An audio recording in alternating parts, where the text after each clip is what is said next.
RTV app వార్తల్ని క్షణాల్లో చదివే అవకాశం ఉంటుంది. ఒక న్యూస్ పేపర్, ఒక టెలివిజన్ ఛానల్ మీ చేతుల్లో ఎప్పుడూ ఉంటాయి. ఒకవేళ మీరు స్వయంగా డబ్బులు తీసుకొచ్చినట్టయితే 202 కోట్లు ఏ జీవో ద్వారా ఎక్కడ ఏ ప్రభుత్వం ఏ వర్గం నుంచి ఎక్కడ నుంచి డిఎంఎఫ్టా ఏ నిధులు వచ్చినాయో మీరు తెలియజేయాల్సిన బాధ్యత, శ్వేతపత్రం విడుదల చేయాల్సిన బాధ్యత మీ పైన ఉన్నది. ఎందుకంటే మేము అప్పుడే తొందరపడట్లేదు.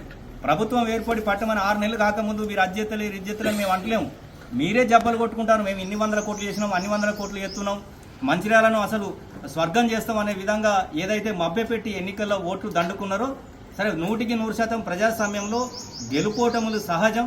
ఆ రోజే చెప్పినాం, గెలిచినందుకు ధన్యవాదాలు తెలిపినాం, ప్రజల పక్షాన పోరాడతాం, ఏమైనా తప్పొప్పులు ఉంటాయని చెప్పినాం. ఈ రోజు కూడా చెప్తున్నాం, నిజంగా మీరు ఈ మంచిర్యాల నియోజకవర్గాన్ని ఏ శాసనసభ్యులు కూడా చేయనటువంటి అభివృద్ధి చేస్తే మళ్ళీ మిమ్మల్ని ప్రజలు ఆదరిస్తారు తప్ప మళ్ళా ఏదో మాటలు చెప్పి పేపర్ల మీద అట్టి పేపర్లు ఇటు అటు తిప్పినట్టయితే ప్రజలు అంత పిచ్చోలు కాదు. ఇక్కడ ఉన్నటువంటి ప్రజలు విజ్ఞులు, జ్ఞానులు, తెలివంతులు, వారన్నీ గమనిస్తూ ఉంటారు. రేపు రాబోయే ఏదైతే ఉన్నదో దానికి పూర్తి స్థాయిలో పార్లమెంట్ ఎన్నికలనే ప్రజలు బుద్ధి చెప్పడానికి రెడీ ఉన్నారు.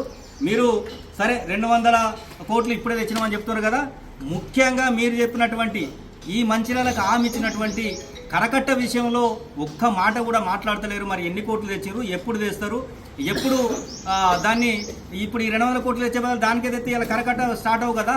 కరకట్ట రేపు వర్షాకాలం వరకు కరకట్ట అయిపోతే ప్రజలు ముంపు ప్రాంత ప్రజలు ఎవరైతే ఉన్నారో వాళ్ళు కొంచెం హ్యాపీగా ఉందరు కదా. దృష్టిలో ఆ కోణంలో ఆలోచించారు తప్ప లేని పైసలు తెచ్చినాం. డిఎంఎఫ్టీ పాత నిధులు ఏదైతే దానికి కొన్ని తోడై అవి తీసుకొచ్చి దాన్ని మేము తీసుకొచ్చినాం అనే విధంగా ఏదైతే చెప్పినో అది శుద్ధ తప్పు. రెండోది ఏదైతే రైతులు పూర్తిగా ఈ రాష్ట్రంలో కానీ ఇక్కడ నియోజకవర్గంలో కానీ బ్రహ్మాండంగా ఉన్నారు, హార్తులు పడుతున్నారు, హ్యాపీగా ఉన్నారని ఏదైతే ఉందో నిజంగా మీరు చెప్పింది మీ గుండె మీద చేసుకొని చెప్పండి. మీరు వచ్చిన కాంచి రోజు 2 చచ్చిపోతారు రైతులు ఆత్మహత్య చేసుకొని. మా సోదరుడు గోవింద రవీందర్ రెడ్డి కావచ్చు, ఈ నిరంతరం ప్రజల్లో తీసుకుపోతారు.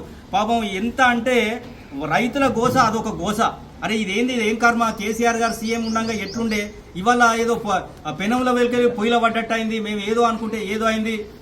సుభిక్షంగా ఈ రాష్ట్రంలో ఈ దేశంలోనే మంచిగా బతికి మంచిగా దిగుబడి చేసి లక్షాధికారులు ఉన్నటువంటి కోటీశ్వరులు అనేటువంటి మేము ఇలా భిక్షగాలు అయ్యే పరిస్థితిలో ఉన్నామని రైతులు అంటున్నారు.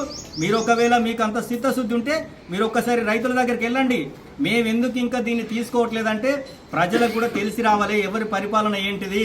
రేపు రాబోయే రోజులలో ఏసంగి పంట దిగుబడి స్టార్ట్ అవుతుంది. మీరు కొనుగోలు కేంద్రాలు కావచ్చు, రేపు పొద్దుగల క్వింటల్కు 500 బోనస్ ఇస్తామని ఏదైతే చెప్పారో దాన్ని కూడా పూర్తి స్థాయిలో నెరవేర్చుకోవాల్సిన బాధ్యత మీ పైన ఉన్నది. అవన్నీ చేసి మన్ననలు పొందండి, ఓట్లు అడగండి, గెలవండి.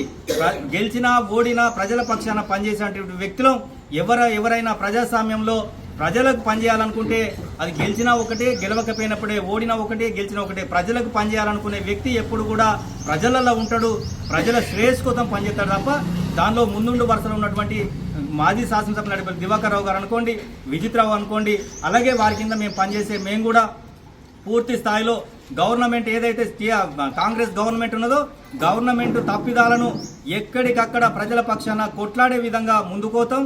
ప్రజలను చైతన్యవంతులు చేసి ఏదైతే వాళ్ళు హామీలు ఇచ్చిరో, సాధ్యంగా అన్నటువంటి హామీలు ఏదైతే ఇచ్చిరో పూర్తి స్థాయిలో నెరవేరే విధంగా వారి పక్షాన కొట్లాడతాం.